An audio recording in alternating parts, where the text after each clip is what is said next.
Hello, good morning. How are you guys? Oi, pessoal, bom dia. Tudo bem com vocês? Espero que todos estejam bem. Aqui quem fala é o professor Aislan, do Centro Educacional Paideia. E hoje nós vamos continuar com a nossa aula de inglês. Mas antes, vamos dar uma revisada no que a gente viu até agora nessa unidade. Bom, na Unit 4 nós estamos falando about the world of art. Yes? Esse é um assunto bem rico, daria pra gente discutir muito. Gente, meu sonho está tendo esse assunto conversando com vocês, porque eu queria saber da opinião de vocês sobre arts, sobre o que é arte, sobre o que vocês gostam, o que é que vocês consideram arte. Isso seria muito legal, seria o meu sonho. E a gente depois de ver algumas obras de arte, discutir o que é arte, não é? A gente viu esse gênero textual que é o brusher. Em português, a gente pode chamar ele de panfleto, ok? Mas em inglês a gente está chamando ele de brusher, porque são aqueles panfletos informativos, geralmente de um espaço, de um lugar ou de um evento. Aqui a gente viu um brochure sobre um museu. Na frente a gente tem o Abaporu. Olhem que incrível, eu amo essa obra. E atrás a gente tem um texto informativo falando sobre este brochure, não é? Na nossa última atividade, a gente viu aqui mais duas obras da Tarsila do Amaral, além daquele Abaporu, que é a obra mais conhecida dela. A gente viu o lago também, olha só como ela usa as formas para pintar, para formar, para compor a paisagem dela. E aqui Caipirinha. Incrível também, não é? E vocês deveriam formar um texto falando, respondendo essas duas questões aqui, num texto de 10 linhas. Né? Essa é a atividade de vocês. Ainda não recebi de todo mundo.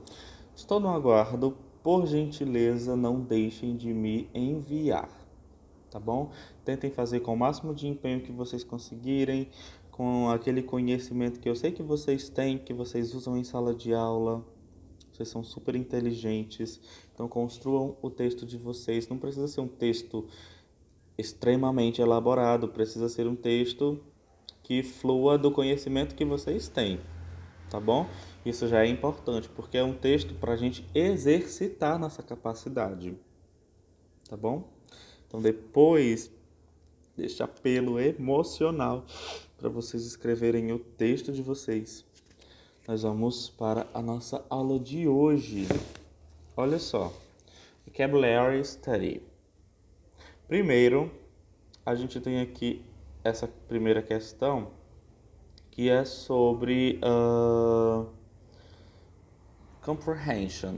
Your comprehension about these words. O que é que vocês entendem, o que é que vocês compreendem sobre qual significado tem. Existe uma palavra que se chama inferir, tá bom? Inferir é quando a gente não tem um conhecimento sobre aquilo, mas a gente consegue ter um direcionamento sobre o que é que aquilo significa a partir do contexto. A gente está inferindo, ok? Se vocês conseguirem inferir o que essas palavras significam, nós temos aqui duas opções para cada uma. É só marcar. Aí vocês fazem sozinhos. Se não, a gente pode pesquisar, tá bom? Mas olha só. Refer to the text on page 62 to infer the meaning of the words in bold below. And then choose their correct synonyms. Ok? Então a gente vai tentar inferir o que é que essas palavras podem querer dizer. Por exemplo, wanting to div... Deixa eu ver aqui, peraí. Prontinho, espirro dado. wanting to deviate from illusionism origins of painting. Então, o que é que eles estavam querendo aqui fazer do ilusionismo das origens da pintura? O que será que era isso? Será que eles estavam querendo manter esse ilusionismo? Ou será que eles estavam querendo diferenciar ou sair ali por escanteio, não é? O que será que quer dizer deviate? Letra B. Alejandro Otero paints his series of white abstractions with chromatic lines in Caracas. Chromatic aqui. O que será que esse chromatic quer apontar? Algo colorful, colorido, ou algo pale, pálido? Both possibilities opened by optic and gnectic art. O que será que gnectic aqui quer falar? Algo estático ou algo dynamic, dinâmico? Então tentem descobrir pelo contexto. Qualquer coisa, leiam o texto novamente para descobrir mais contexto sobre essas palavras, para a gente conseguir inferir o que é que elas significam, tá bom? Esses estudos de compreensão são muito interessantes, porque a gente vai aguçando a nossa compreensão. Agora a gente está falando sobre essas palavras, daqui a pouco a gente lê um texto em inglês, a gente está conseguindo perceber o contexto do texto como um todo. E a gente não precisa mais pesquisar sobre esse texto, porque a gente está inferindo o significado do texto como um todo. Olha que interessante, não é? Number 2 diz assim: read the definitions of two word terms, pay attention to the underlined words and choose the correct word to complete the sentence. Então nós vamos ler aqui essas duas definições, não é? São dois termos diferentes. Um é installation e o outro é wet chlorian. Então é como se fosse um dicionário. A gente vai ler o que significam esses dois termos, ok? Com bastante atenção para as palavras sublinhadas. E depois escolher a palavra correta para completar para completar a sentença abaixo. Vamos lá, a gente vai fazer isso juntos. Bom, installation. O que seria uma installation? A form of art developed in the late 1950s. A gente também pode ler esse número, esse ano que vem com um S no fim, como apenas 50s, porque ele está se referindo aos anos 50. Assim como a gente faz em português, os anos 20, os anos 50, os anos 30. Em inglês, quando vem com esse S, ele está fazendo essa menção, tá bom? Então, voltando um pouco, ó. A form of art developed in the late 50s, dos anos 50, né? Uma forma de arte desenvolvida lá para o final dos anos 50, which involves the creation of an enveloping aesthetic or sensory experience in a particular environment, often inviting active engagement or immersion by spectator. Então, é uma forma de arte, installation é uma forma de arte que permite a interação, não é? Que envolve a criação de uma estética envolvedora, sensorial, uma experiência sensorial em um determinado ambiente e que frequentemente convida um engajamento ativo, uma imersão do espectador, uma participação, uma interação. Tá bom? Wet chlorian is a photographic process invented in 1848 by F. Scott Arthur, in which a glass plate coated with light-sensitive collodion emulsion is placed in a camera, exposed, developed, and varnished for protection before being used to create prints.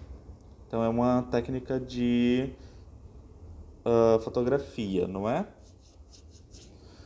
Então, com essas palavras creation, immersion, collodion emulsion, protection, a gente tem mais uma série de sufixos, mais uma série de palavras, igual a gente já tem visto, não é? Nos estudos de vocabulary, que dão uma ideia de que vocês acham que esses sufixos Ashan, Sian, Xian, Yon, essas formas, elas formam substantivos ou verbos? Né? Quando a gente vê aqui para creation, immersion, olha só, uma forma de arte que envolve a criação, né? Frequentemente convidando uma participação ativa ou uma imersão. Então essas palavras não são verbos, elas são substantivos, né? Nouns. They indicate names of actions, processes, states, conditions or results. Então, essas palavras elas indicam o nome de uma ação, de um processo, de um estado, de uma condição ou de um resultado. E é para essa ideia que a gente está olhando esses sufixos aqui. Quando eles são adicionados em uma palavra, eles dão nome àquela ação, tá bom? Por exemplo, create é um verbo. Aqui, ó. Create é o verbo criar, ok? Could you create a table for me? Você poderia criar uma tabela para mim, né? Creation, com esse sufixo no final, é justamente o nome dessa ação de criar, ok? Então, create é criar, é um verbo. Creation é o nome da ação desse verbo, ok? O que é que esse verbo faz? Creations, criações. Deu para compreender? Aqui, mais um exemplo, ó. Immerse é o verbo imergir, não é? Por exemplo, mergulhar, ir para baixo d'água. Immersion é imersão, é o ato de você ir para baixo d'água. Então aqui a gente tem o verbo immerse e aqui a gente tem o nome da ação que esse verbo faz. Ok? Acho que deu para compreender um pouco sobre como funciona esse sufixo, não é? Na terceira questão, vocês vão encontrar primeiro o substantivo referente a cada um desses verbos, ok? Colocando esses sufixos. E depois vocês vão marcar qual dessas linhas é o real significado dessa palavra, do substantivo. Quase não sai agora. Do substantivo que vocês acabaram de fazer. Tá bom? Acabaram de criar. Então, vocês transformam admit, é o verbo. Vocês vão fazer esse mesmo processo. Transformar ele em um substantivo com um desses sufixos. E depois dizer qual desses dois é o significado dele. Tá bom? Gente, aqui na Language and Context, a gente tem o ing endings. A gente viu até agora que palavras terminadas com ing são apenas os verbos no present continuous, não é? Ou então para falar sobre o futuro. Mas, na verdade, palavras terminadas com ing podem ter 3 funções. Vamos ver aqui na página 172. Podem abrir aí no livro de vocês também para vocês acompanharem. Olha só, essas palavras terminadas com esse sufixo ing, elas podem assumir função de substantivo, de verbo ou de adjetivo. Por exemplo, interpreting a work of art is not an easy task. Então, olha só, a interpretação do mundo, uma obra de arte não é um trabalho difícil, não é uma tarefa difícil. Aliás, não é uma tarefa fácil. Easy, fácil. Oh. Então aqui, interpreting, a gente costumava ver simplesmente como interpretando, mas nesse contexto ele vai assumir uma função de substantivo e vai passar para uma tradução como interpretação. Tá bom? Aqui, como um verbo, a gente já está bem familiarizado. They are coming home for lunch. Eles não estão vindo para casa para almoçar. Né? Coming, vindo. Um verbo no present progressive ou no present continuous. E aqui, como adjetivo, a gente tem interesting, né? Que transforma essa palavra em interessante. Ou seja, transforma ela num adjetivo. Which is the most interesting museum you have visited? Qual o museu mais interessante que você já visitou? Ok? Então, palavras com ing no final podem assumir essas funções. Nessa atividade, a gente pode ver justamente essa função. Olha só. In doing so, they manufacture object paintings mounted on walls. Primeiro, doing vem do verbo do, não é? Só que aqui nesse contexto, ele está se referindo a uma ação, como a gente pode ver aqui, ó. Refers to an action. Já a palavra paintings, object paintings, mesmo a gente remetendo ao verbo paint, pintar, painting aqui está se referindo comumente às pinturas, às obras de artes, aos quadros, tá bom? Então, quando a gente vê essa palavra paintings, principalmente no plural, olha só, aqui ele está no plural. Um verbo não tem como ir para o plural, não é? Apenas um substantivo. Então, essa palavra está assumindo, está nomeando uma coisa. Names a thing. Está nomeando isso. Então, está assumindo a função de substantivo. Ok? Na atividade 2, vocês vão tentar... na próxima aula a gente vai ver mais sobre isso. Vai fazer a correção e revisar. Na atividade 2, vocês vão tentar descobrir qual a função das palavras com ing aqui nesses textos. Nós temos painting, nós temos enjoying, e vocês vão acrescentar um V quando a função dessa palavra for de verbo, um A quando for de adjective e um N quando for de noun, ou seja, de substantivo. Ok? Então vocês vão tentar fazer essa inferência. Olha só, mais uma vez essa palavra. Tá bom? Na atividade 2. Na próxima aula nós vamos corrigir tudo isso e a gente vai revisar esse conteúdinho aqui direitinho, tá bom? Espero que vocês tenham compreendido bem. Qualquer dúvida estarei no privado. Não esqueçam de me mandar as fotos das atividades, isso é importante. Vejam a videoaula e bye bye. I miss you. Saudades de conversar com vocês, gente. Tchau.